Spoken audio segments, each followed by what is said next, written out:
I've obviously have done a little bit of research about you, and I've been listening to some of your videos, pretty good. And I understand why you are doing what you do, right? I don't think that any real estate agent would know or would even have the time to contemplate doing what you're doing. So there's going to be a lot of questions about how to do all of those topics that we have, but still do list and sell, you know? Yeah, and I have a team of people that I work with, Thomas, and the hardest person for me to post for, even though we're a production house when it comes to content in many ways, we upload probably 300 posts to 500 posts a week, right? Right. And the last person that struggles to put content on their brand, me. Because I'm so busy, I'm always running on empty and I never have any time. And especially in a COVID-19 environment, I've gone from a space where I was out doing presentations, so content became pretty easy because here's me with X, Y, Z, to now doing what I'm doing today. So it's literally creating these moments where I say, Thomas, smile, because that's going on my Instagram. Right. So there is key strategies. For those people that say they don't have time, or, you've got to look at prospecting differently. You have to look at it differently. You have to look at social media differently. A lot of my clients, it's the first thing they'll say to me, I don't have time, I don't have the energy, and I don't have the efficiency to do it in my business. And the first thing that I strip back to them is I say, well, you won't have any more business unless you accelerate your brand and an attraction brand and build that space. And the second thing is if you look at social media differently, you will find time for it. So, for example, one of my clients sent me a message on Friday, and it was quite hilarious because they were basically fighting with me the week before on how pointless LinkedIn was, that they never got them leads, that this was such a waste of time, like I should just delete it. And a developer wrote them a message saying, hi, my name is XYZ. I have had a look at your LinkedIn and your Facebook. I would like to speak to you about a conjunction agreement in regards to selling 50 units in your core area. And he sent me the message and he was just shocked because that one photo that we put up became a $50,000 photo in commission. Now you got a client for life now. And, when I get another message saying another $2 million appraisal off my Facebook, well, that's another $20,000 photo. Now, yes, you can't just upload one photo and people call you. That's not how brand works. You don't get into work and, every real estate agent gets taught to make calls in the morning and do 100 calls because Alexander Phillips does that, which I don't know how anyone gets up in the morning and does 100 calls. It's an admiration to you, but that's part of life. It's part of our business. If you don't make calls out, if you don't make time for strategies, if you don't build, that institution or that thinking into your business, you'll never become an attraction agent in brand, because you've got to think of it differently. The way that every time you make a call, think there is one person out there sitting there waiting for me to help them. Right. Every time you upload a photo onto social media, that could be seen by one person in your marketplace interested in selling, which will drive them to call. And no one's going to call you. Like, the text messages you get asking people to call you are random, but no one is going to, pick up the phone and say, hey, I just saw your photo on Facebook and thought I'd reach out. People don't really do that. That's not how people engage or interact. They'll tend to just see something, follow you to your profile, find your number, make the call and ask you a question. So you may not know that your brand, where leads come from. And it's probably one of the first things that I do ask, like, thank you so much for calling me and I'd love to assist you. Could I ask, where did you find my number? Or, where did you find my contact details? And 9 times out of 10, they'll say, oh, well, your client, Matt Steinwade, gave it to me, or your client, Nick Pappas, gave it to me. And, that's 9 times out of 10. But then there's other people that say, well, I was listening to the Wiseberry podcast and I found what you said there was interesting, or I was listening to what you did with Tom Panos and I really enjoyed that presentation. So if you look at marketing as multifaceted and enjoying the experience, you'll naturally become that real attraction model and brand. But structure is important as well. Okay. Now, now one more questions here. What if, I mean, in my times, we understood that soul signs were number one. If you Mm. have your soul signs, if you do your letterbox drops, well, you get called in. And social media has got one job to do, that is to get you to be called in. That Yeah. doesn't mean you're going to win the listing, but get you called in. Do you know now where it's ranking between the three, between soul signs and letterbox drop on social media? So my answer to that is marketing works in combination, not isolation. So there is Oh, no good answer. there is no instant signboard that's going to get you a lead. There's not one social media post that's going to get you a lead. But I've been in media. My background, I was formerly a broadcast news reader and journalist. I had the terrible voice. That's all from real estate. And I got up every morning speaking that. But with that comes the love of media and 10 years of tertiary qualifications, university study into how media evolves and how it's changing and the social impacts on our economy and the way we engage as people. But fundamentally, one thing has never changed, Thomas, which is how people consume information about you. Now, traditionally, we used to watch a TV screen like that. Now we watch it on our mobile phones and we can choose what we want. So the key is understanding this term. It's called effective frequency. Okay. So what is effective frequency in media and marketing? Great question, Thomas. Thanks for asking. No, it is. Effective frequency is the amount of times that you need to be seen to be recognized as a brand. So let me talk you through this. This has been studied since the 1960s in traditional forms of media. It basically says you have to be seen 7 times by someone to be identified as an individual or recognized. Now, keep in mind, the average Australian now sees anywhere between 5,000 to 11 ads a day. A lot. Yeah. A tremendous amount. Now, you have to be part of that to be recognized. But it doesn't matter if you're Coca-Cola, you're Nike, or you're the small business guy, who's trying to put a sign out the front of his, that's cutting keys, or you're a real estate agent starting off, or you're a real estate agent dominating your marketplace. It is about being seen, and it's about that effective frequency, being seen as most as possible. And, I had someone say to me, it's really funny, who they came on as a new client, and their comment was that everyone just kept on saying to them, I just keep seeing you everywhere. Like, I see you all over my Facebook.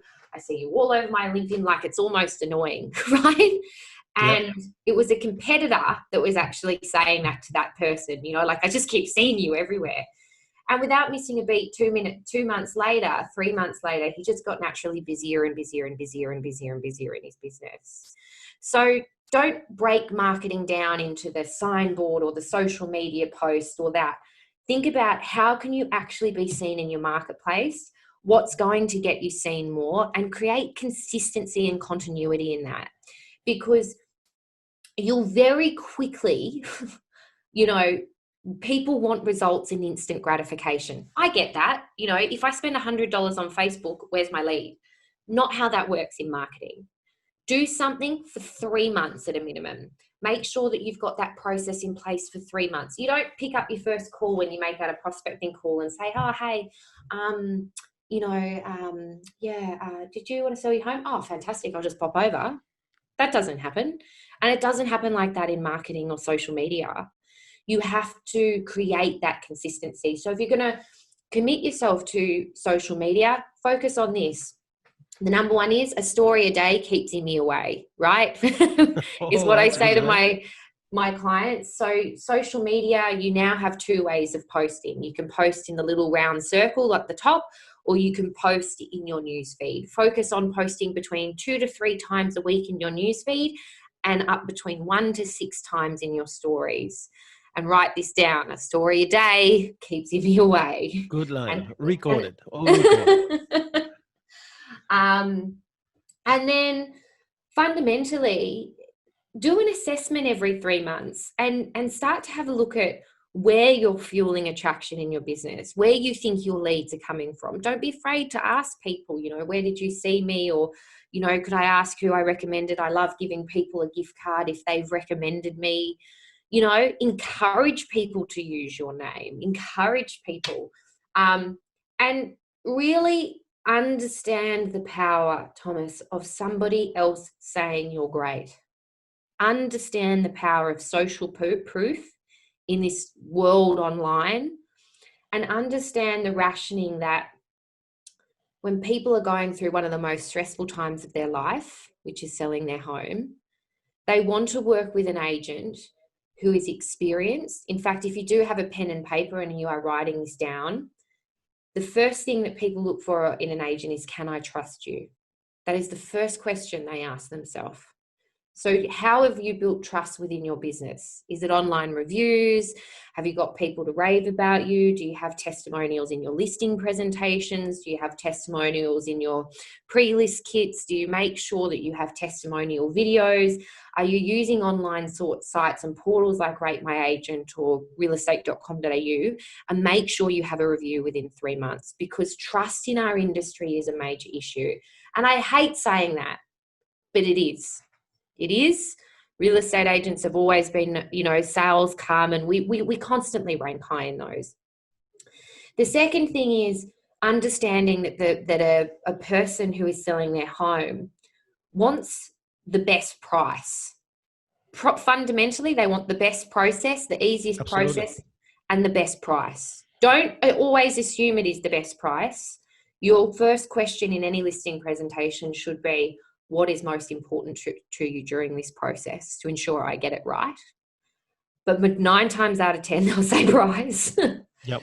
And in that, understand that the way that they will formulate that opinion is 2 ways. Firstly, they'll try and qualify your negotiation skills, because in their mind, that's how that's going to get them their best price. So again, are you illustrating that through your marketing? Are you showcasing that you are that person with those key skill sets to dominate not only the transactional process, but negotiate the highest price? Are you proving that in your results-based marketing? And lastly, your experience and credibility. So, some agents have, 30 years experience, but have, when you do a digital health check online, one site says they've got 26, another says they've got 22 because their brand's out of date and not current. But how can you build experience and credibility in your brand? Now, for my young gun agents sitting out there and saying, well, I can't walk into someone's home and say I have 30 years experience. Use stories to sell that experience. Talk about how you've helped people and how you've gone above and beyond, or even better yet, go and get those people who are talking about that about you. Go and film those people. The power of video testimonials is real, so that when people research you, you do go above and beyond to beat those with a higher skill set in experience. Yep. I like it. Now, when you talked about the negotiation skill, though, this is the question I have asked quite often, and still the public doesn't really see it. How can you really believe in someone's negotiation skill if they reduce their fees? Yeah, it's an interesting question. And look, it's one of, I guess one of my clients are quite passionate about this, because if you break the real estate transaction process down, the hours that you spend assisting the client and the 6 weeks of nurturing, if you break that down, your commission fee can be as low as $30 an hour, even if it's $20,000 for the month, So it is very hard in a competitive marketplace. And one of the biggest questions, if any client comes on into me helping them coach them and grow their business and their brand, one of the hardest questions I ask them is, what makes you lose a listing? And I implore you to ask yourself that, because a lot of the time it will be, A, I didn't connect with the person, B, my competitor's fee. So you are always going to have people that are hungry and desperate for the business. And if a vendor is sitting there in their room and they've been told, yes, but I'll do this for 1.6, but this other person will do it for 2%, you have to really resolve as if that is a client that you want. Because trust me, I've cut my fee in business, and they end up being my worst clients. Yeah. I And was they going want to stick around because you've given them a good fee, and they yeah, want well, to do it. most of the problems come from those people who started as a problem, right? This is a 100%. question I want to ask you, though. When you're talking about earned reviews earlier, is that then possible to put on social media the fact that some of your competitors are saying that they sell more or they're more experienced, but then really you demonstrate that they, in terms of negotiation, they are doing 2% here, 1.8% here, 2.3% here? Or is that a no-no of social media? Look, I wouldn't start talking about commission in your social media. And the reason fundamentally, Thomas, that I'll say that is because people, the term commission breath, my dear friend Tom Panos uses all the time. And I'm happy birthday to Tom for yesterday. Is you have to understand that people who are moving home, there's so many reasons how they're going to qualify you. And your commission shouldn't really be that perspective. Break it down first that, trust. And I'll often say to people, look, I'm not the cheapest media coach that you're going to get or real estate coach, but have a look at my online reviews and have a look at my results, because there's no point in spending $300 less and getting half the results and experience. But I will be very, very clear in that, in saying, you go onto my LinkedIn, you go onto my Google business, you go onto my Facebook, like, I am always asking my clients to write reviews about me and say, look, obviously we've got this result. Would you be willing to write this? The key is asking, fundamentally.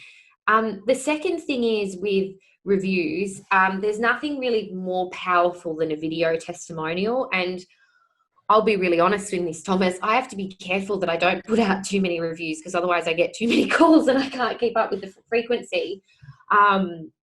But That's when your value goes up. That's right. That's when price goes up. Negotiation. That's right.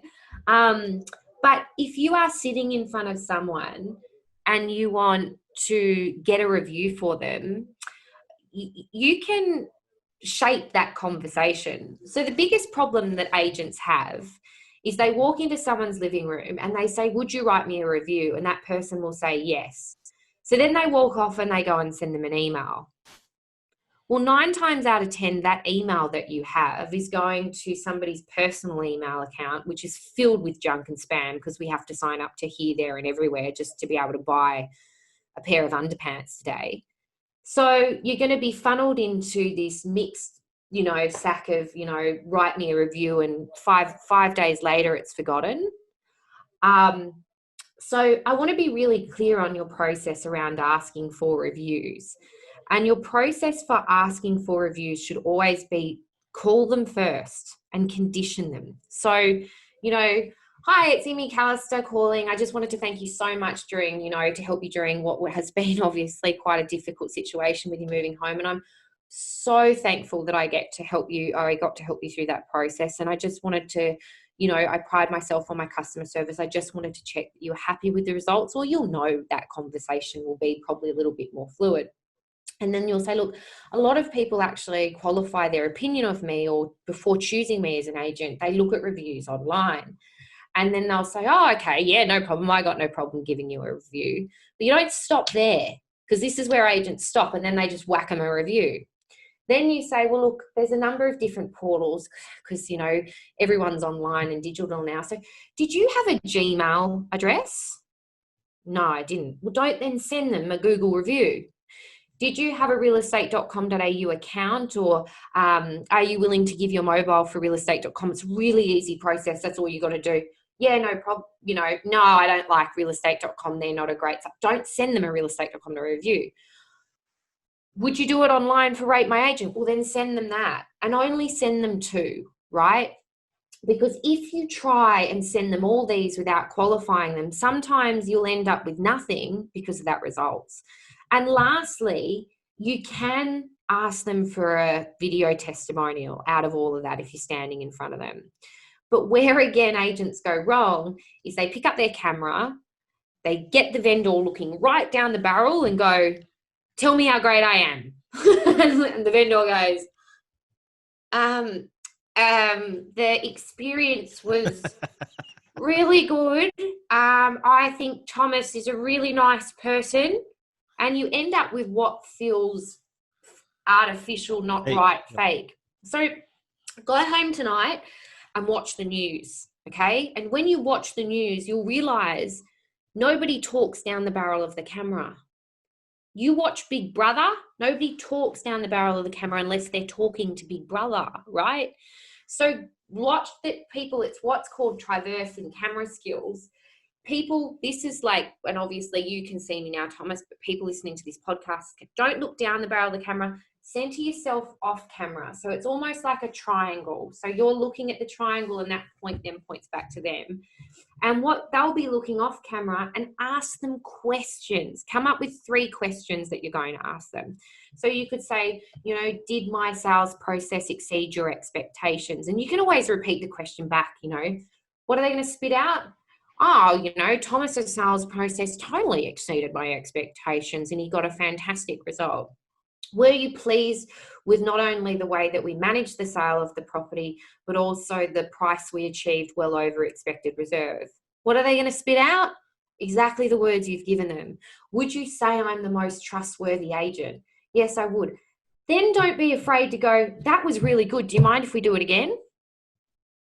Because ask them the same, don't ask them new questions, ask them the same questions again and pre-frame that. Because when I was a journalist, my job was to create headlines and create news.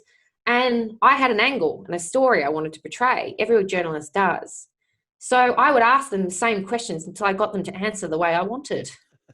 And it's the same when you're standing in front of them. And you keep fundamentally ask that, and you'll end up with a really great, strong review, not with someone looking down the barrel of the camera awkwardly, but feeling authentic and grateful for the process that you've put them through. Yeah. I mean, I actually ask our people to go further and share with you to probably do that at the point of unconditional exchange. Because both parties are very happy at that point in time. And people tend to forgive and forget a lot of things at that point in time.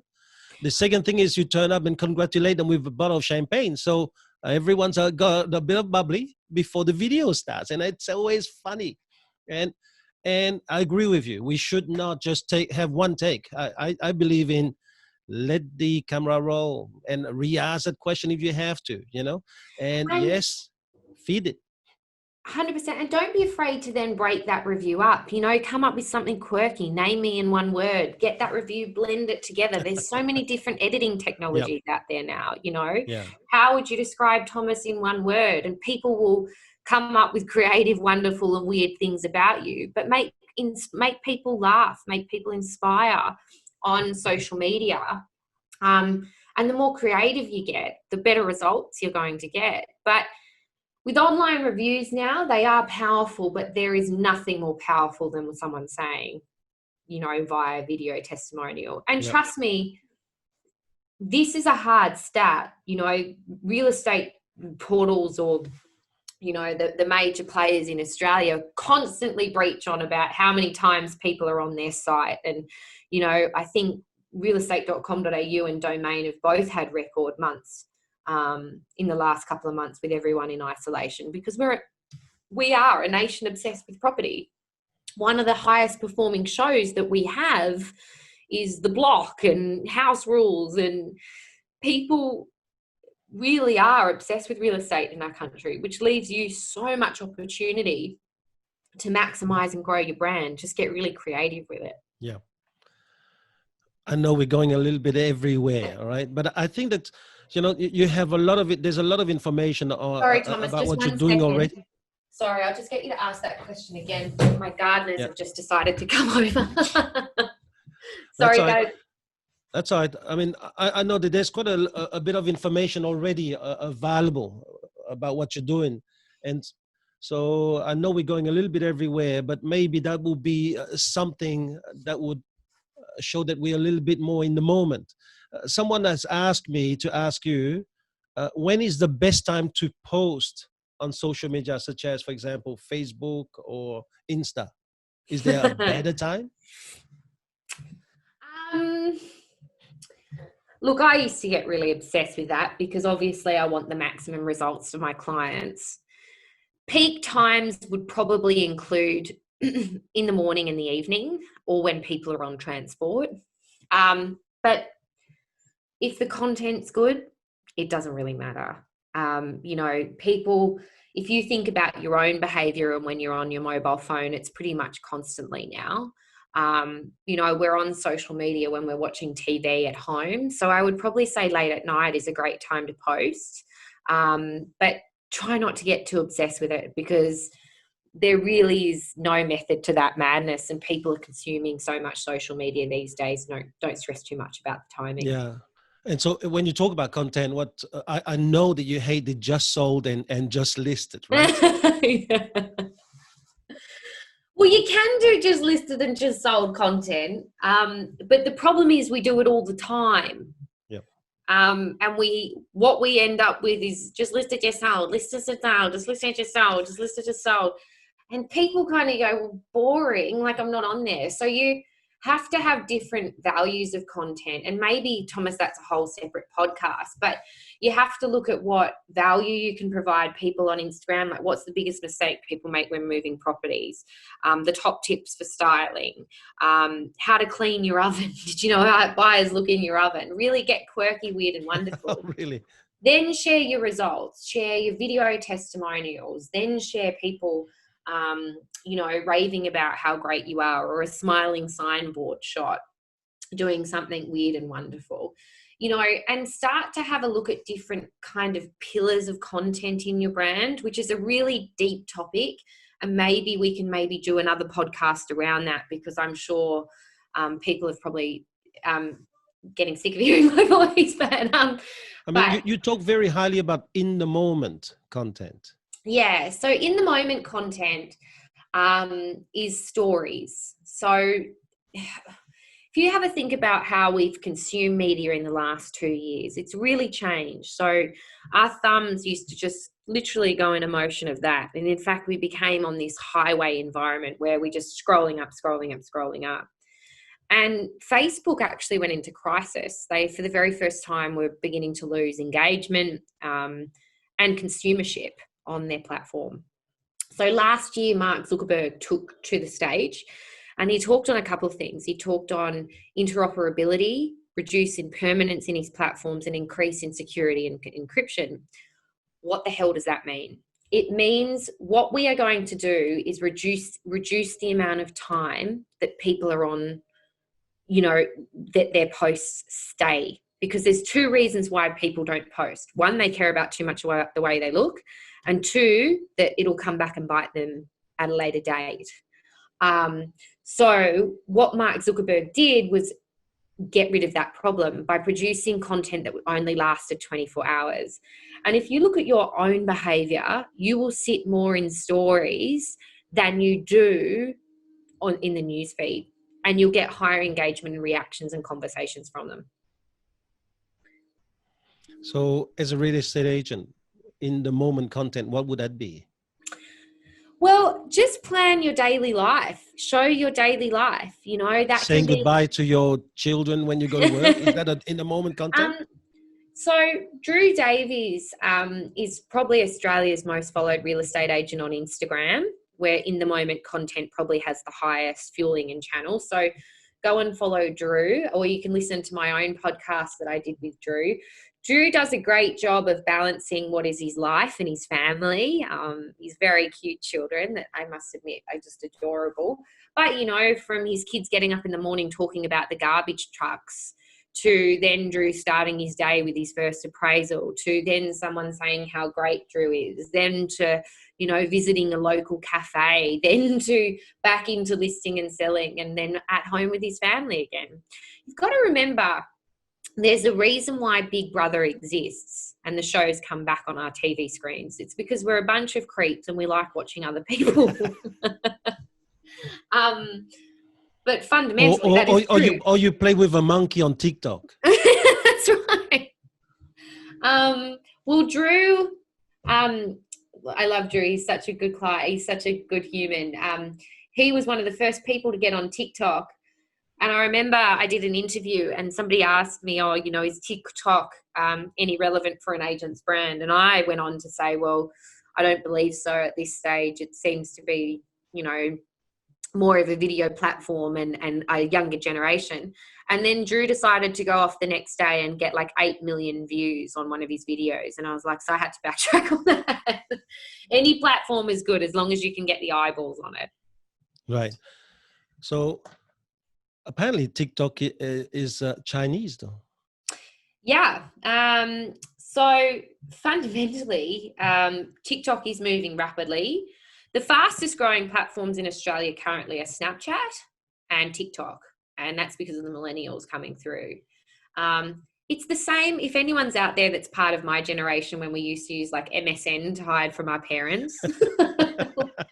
You know, when we had the dial-up internet and we used to log on and MSN and use words and cryptics that our parents couldn't understand, you know, be right back, BRB. It's the same sort of world for younger generation now. That's just TikTok and Snapchat, which is allowing them to be more creative. The hard thing about those platforms is it's hard to be creative, you know, it's hard to be creative. So don't get too caught up in it now. Just remember that social media is not an environment to sell, you know, and I really mean that. The other day I put up a photo of a client because he'd been growing his chilies at home. And I said, share the story of your chilies. It gives you personality. And he got a $4 million appraisal off that. So more personality, the more human, less agent, more human. Don't post about, you know, house prices and market updates. That's one piece of content in a monthly content plan. Yep. People are not there to sit on social media and be bored. Entertain and inspire them. Step outside your box. Become creative. And one of my clients, Stu Bourne, has just had massive success with that. He showed people how to do the pillow chop when styling a home, and he just goes in and chops pillows that makes it look good. People loved it. He recently stood in an apron and told everyone how he was going to clean an oven until he realised that his oven was self-cleaning and didn't have to clean it, so then walked off camera. And people love that content. And people engage with that content and it makes people laugh. And then when people watch that content, they go onto his Instagram profile and also realise he's a really world-class agent. I have a good question here about not necessarily millennials, but somebody asked me, how do you target market to different age demographics or social economic classes? Through and Facebook. Still be relevant. So, I mean, the wonderful thing about Facebook is you can become so highly targeted into the market you want to move. You can target people if you're pregnant, if you want to. So go home today, go and have a look on your Instagram, jump into your settings and have a look at the own ads that you are consuming. It's what's called remarketing, okay? So remarketing is where someone consumes with your content and then a couple of days later or the next 24 hours an ad pops up and you're like, wow, they must be listening to what I'm saying. No, they're not. It's because Facebook has the ability to capture your details and serve you relevant content. It's an algorithm. Nobody's news feed is the same as anybody else's in the world. It's all based on what you consume and the information you consume. So it's a little bit complicated but what I use is Ads Manager through Facebook. Ads Manager, yep. And I not only use my clients' databases to serve ads to people interested in property, but I will use core demographics like buying a house, listing and selling real estate. Maybe even I can serve an ad to somebody who's over 70 that may be looking at downsizing, like downsizing the 3 things you need to know. And I serve that to people over 70. There's so much stuff you can do. But don't get too overwhelmed in that, because you can spend a lot of time fluff marketing with no results. Focus on creating consistency and continuity in your business, setting yourself KPIs and targets. I'm going to post twice a week. I'm going to post every day in my stories, and I'm going to distribute that content everywhere. I'm going to distribute that content on my LinkedIn, on my Facebook, on my Instagram, on my Google business, everywhere.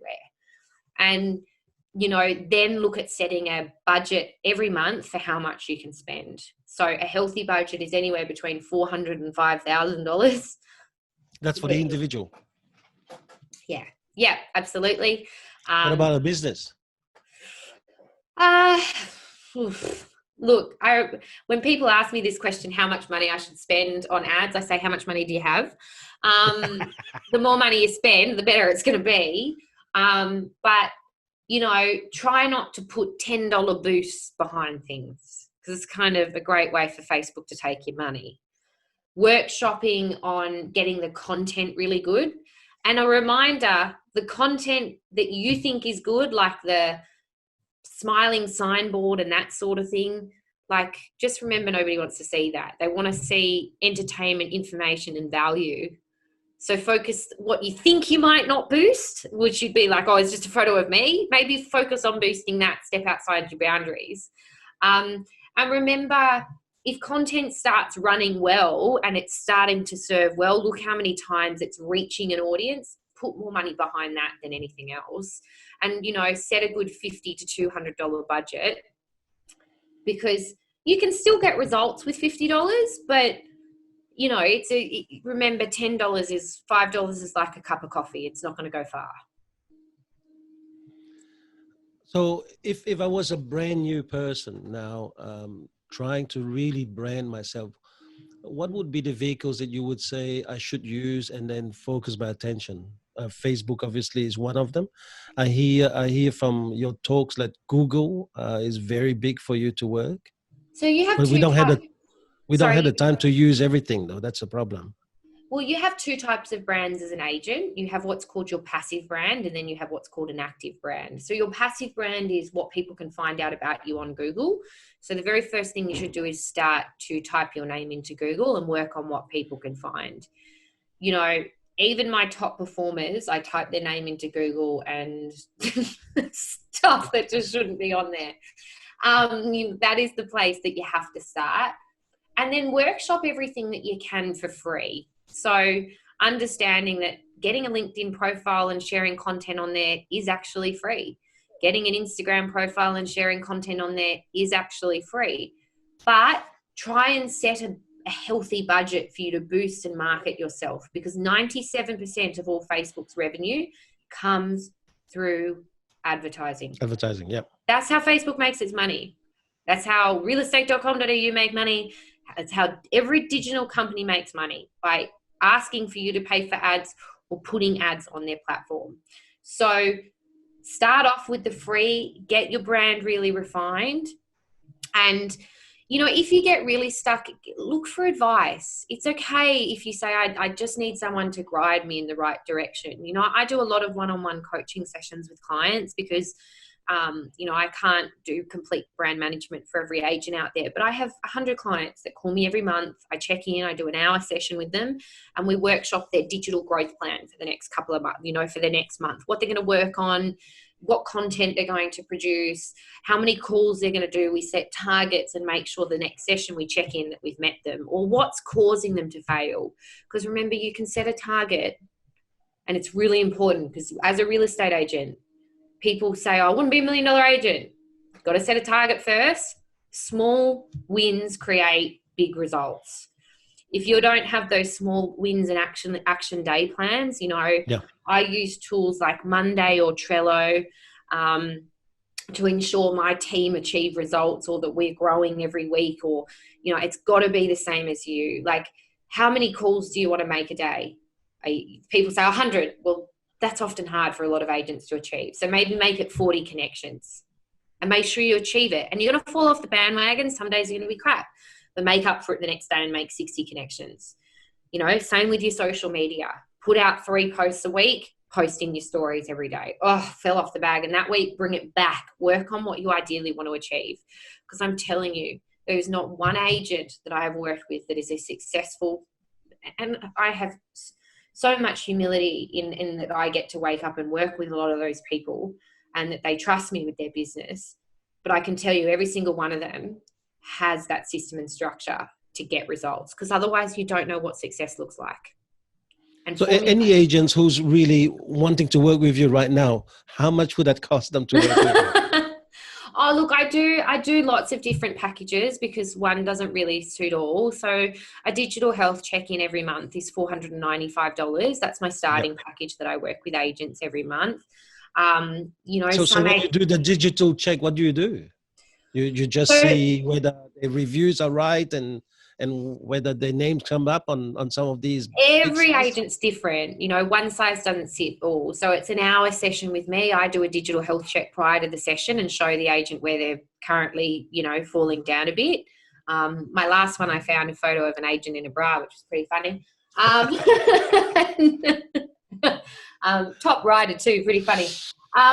Didn't know that he was tagged in a Facebook post. Pretty great.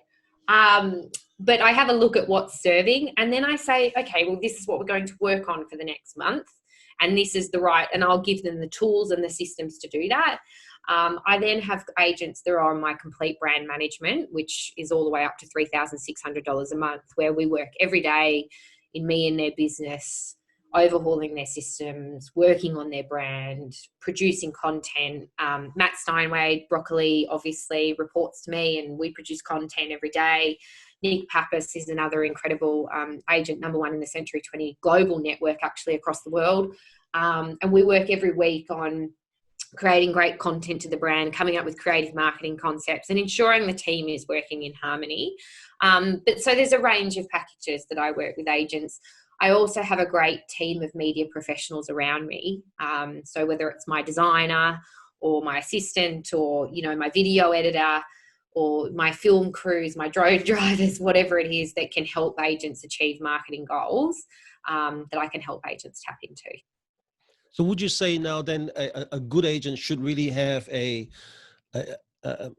someone to work their social media now before they have even a personal assistant or an assistant to prospect for them? I mean, every business is different and it depends on the organizational structure of an agent. But, you've got to understand that unfortunately in real estate, you apply for a job it's a really unique thing. You are every day applying for a job with someone. Not many industries do that. If you're lucky to sell someone's home twice in your career, you're doing pretty well, right? Because we are constantly applying for your job. So setting that personal advertising budget and working with people that are helping you going to maximize your personal brand. Remember, you are a brand. That is always going to have higher success than someone that's going to deliver you coffee in the morning or print you out a sheet. But I will also, employ people to please do their research on digital marketers. And Thomas, I will share a story. Please be conscious that digital marketers are everywhere across the Philippines and in different areas of the world, which, a lot of them are great, but they're hungry, and you'll get all these LinkedIn messages, and you will, and they'll promise you that they can give you followers and that you can get all this and that, and half of it's crap. Okay, so do your research and please don't reply to them. Okay, because I've had a client recently had someone send them several messages on their Facebook about doing ads, and the guy was just in a pissed off mood and had a cracker of one of those days when you lose a listing and your sale falls over. We've all been there, we all get that. And he decided to have a crack at this guy and told him to nick off, right? And this guy just absolutely went next level on him and told him he's going to write bad reviews all about his brand. And just remember, online, it's better to say nothing, walk away, don't engage, be calm, don't let anybody like that, and do your results and your research, because there are a lot of people out there that will promise you followers, promise you Facebook ads, but not have any fundamental criteria that will help you win more leads and listings into your business. That's a tough thing sometimes to do, because I mean, I pride myself as CEO of Wiseberry that I always call back everyone to handle any complaint that comes to head office. So I do this. But then on LinkedIn, when they send me a message, now I'm going, hold on, do I go against what my values are, which is get back to them as fast as you can and talk to them about what they need to know? But then I realize now I receive at least 2 or 3 times a week now of people saying, thanks for connecting, and now I would like to do this for you. And, you know, you'll know, like with spammers, you'll know if there are spammers. Like I always, if people connect with me, I'll always thank them and thanks for connecting and look forward to working with you. But there'll be those, and Imogen, are you looking for a brighter lead and blah, blah. You know, it's like, you know, as a sales agent, you don't need to say to someone, are you selling your home? Like if you need to ask someone that question, workshop this questions you're using to qualify, because you should never have to ask that question. You should be so in tune into what people are saying. It's the same with digital. Like if they're asking that question, don't be a part of it, because really you need someone that's going to coach you from an overall perspective of your brand and look at many different elements, not just Instagram and Facebook, look at the whole sphere and surface. And just, again, be really conscious that with real estate, we are a nation obsessed with real estate, and we've got a lot of different portals and sites out there, and they all run ads and all these different, you know, remarketing products and products that they serve you by these big companies, and they all drive traffic back to that site, not your own brand, to that website. So you're fundamentally helping them grow their audience, not your brand. So make sure any products that you buy is driving traffic back to your brand and is helping you build your audience and your database and your contact list, not large property portals. Okay, but now here's another question then.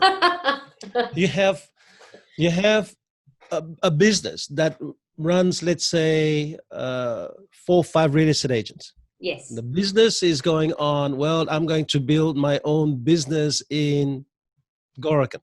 Mm-hmm.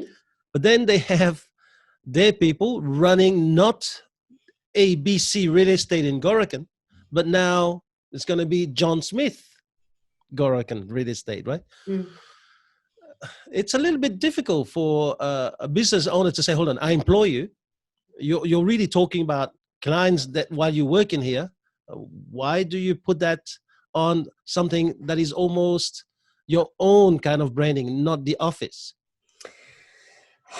That's a loaded question, Thomas. You tell me what you can. Look, I'm going to answer it really honestly. People, when you walk into their home, don't say hello Wiseberry, they say hello John, blah, blah, blah, blah, blah. That's correct. And in this environment that we live in, people fundamentally, the brand will always support you and nurture you in your conversations. And I've been in this industry for years, okay? And I have watched some of the most iconic people in real estate tell me, nobody sees what you want to eat and who you pashed on the weekend on your Facebook. Well, yeah, they do. That's changed, hasn't it? And the reality is social media allows someone to become a personal brand. And you can spend your life fighting that and saying, I don't want you to be this personal brand. And you've got to have X, Y, Z behind it to meet our marketing requirements and all those kind of things. But in the true words of Seth Godin, who's one of the world's best marketers, in a crowded marketplace, fitting in is failure. And a busy marketplace, not standing out is the same as being invisible. Wow. So let your clients, let your agents stand out. Let them challenge themselves. Let them be those identities and nurture and become an attraction-based principle and growth business by nurturing, supporting, and understanding that you cannot change the way that people are consuming media. But you can support, encourage, and grow your stuff to want to work with you and to want to be with you and support and nurture the Wiseberry brand or whichever brand you're working for, because I do understand that it's difficult, especially when you grow people and you want to set marketing guidelines and have everything. But my biggest advice is if they're winning you listings, you're making money, and so are they. So, but to finish with that question though, is how does it affect then your SEO? And that person was also asking, I mean, does Google SEO actually work? Is it worth spending money? I mean, this is two No. questions in one. Okay. No. So you've got two kinds of, there's search engine for those out there. There's search engine optimization. So that's optimizing your pages, your name to serve and rank highly on Google. There are over 200 different factors when I visit my Google or account manager that serve into any algorithm, and everybody's search is different. You've also got search engine marketing. Now, search engine marketing is where you pay Google and say, Google, rank my name highly and rank my ad highly. So to answer your question, you will spend a lot of money on that because you will be competing against every single real estate agency out there. You'll be competing against property portals like Domain and realestate.com.au who are desperate for your click.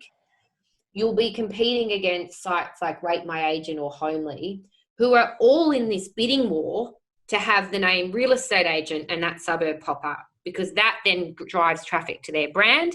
And how they qualify ad spend is through how many people sit on their page and how long they sit on it, because that then allows them to serve media spend and buy ads. For you as a small business, the only thing that you can work on really is ensuring that your Google business is well equipped and formulated, that you are posting into your Google business. And if you are an office that is stuck on Google business, you know, I've helped people go from 2 really bad reviews on Google business to now absolutely winning over their marketplace with 318 reviews on their Google business, and it's geared really positively. And now if you type in real estate agent in that area, they serve first in the map.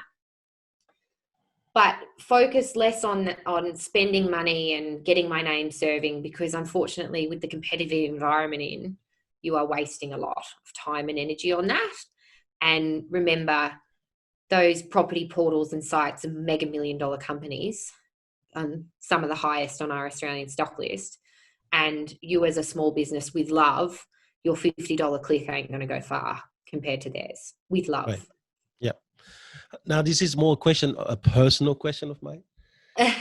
You're talking about private life, and I'm quite private. When my friends come to my place on the weekend, or when I have things to do on the weekend, I actually do not allow them to videotape or take anything and post it.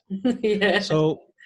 So listening to you, I'm now, I can see it from doing the research that yes, people do actually want the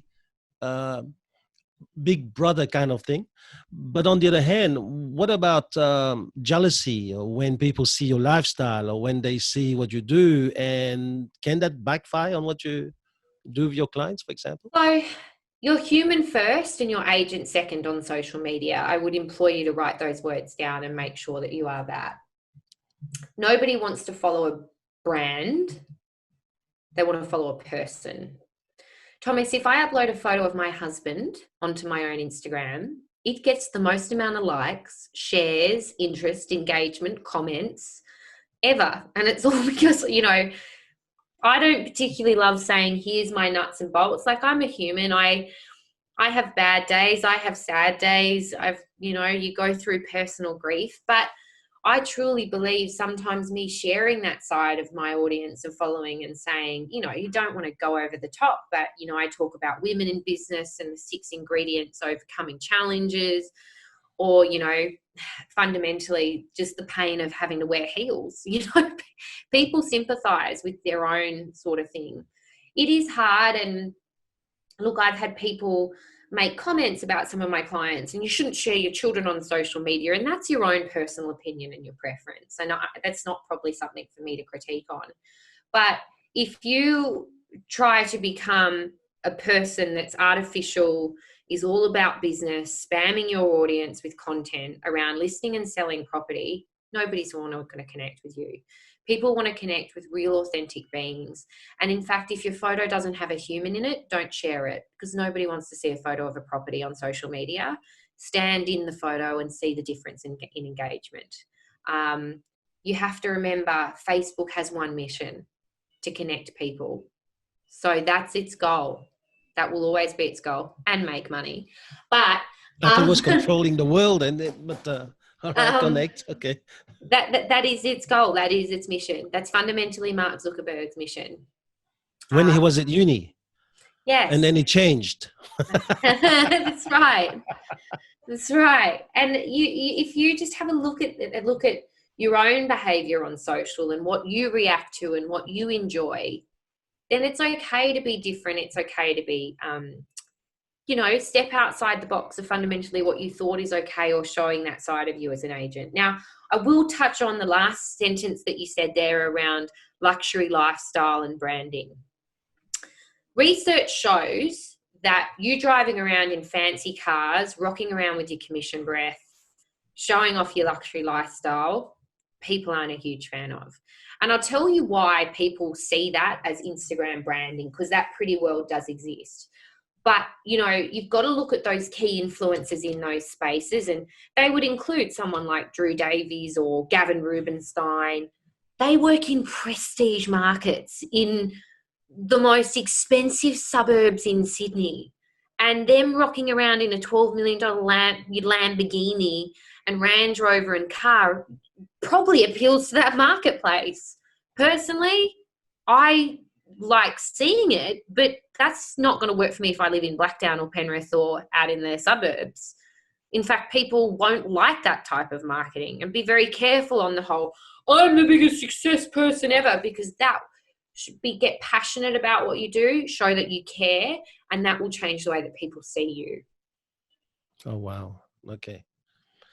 Now, you spoke earlier about being love and customer service as one of the points, right? And you were talking about you have to make sure that you get back to them ASAP. What is the time to get back to people? 5 minutes.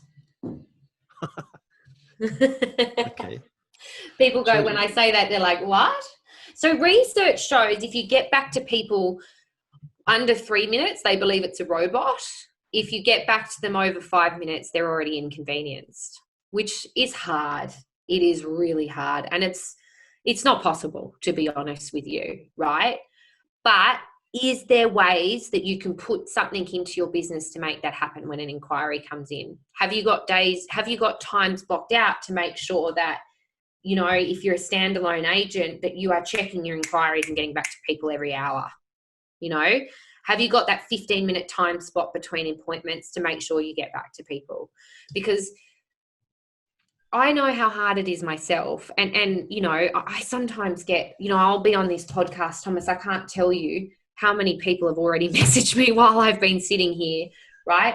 I use a tool called WhatsApp in my business. So I know once I've got off the phone now, I have 16 WhatsApp messages. They're going to be my clients, because that's how I communicate with my clients. Get your vendors on WhatsApp, because that will help you, move inquiries. Clean up your email boxes. So have one email that's only your work email, right? So WhatsApp is where your vendors inquire with you. One email is where your buyers inquire with you. And when you see that little flag go up, reply to it. Get templates on your inquiries. Make sure you use auto responses, like you can use things like Reader, or there's a thing called Quick Parts for those who use Outlook. You can set them up so that you can instantly reply. Be careful with the copy and paste, because, you can put in other people's names. And just remember that getting back to people in this environment is about customer service. And just a kind reminder, sometimes we can have the world's worst days, and that can happen. As an agent, you don't have that capacity when you're communicating with clients. Tonality in your voice is so important. And, you know, you can get off a really bad call and then got to jump onto your next call and act like you missed a positive.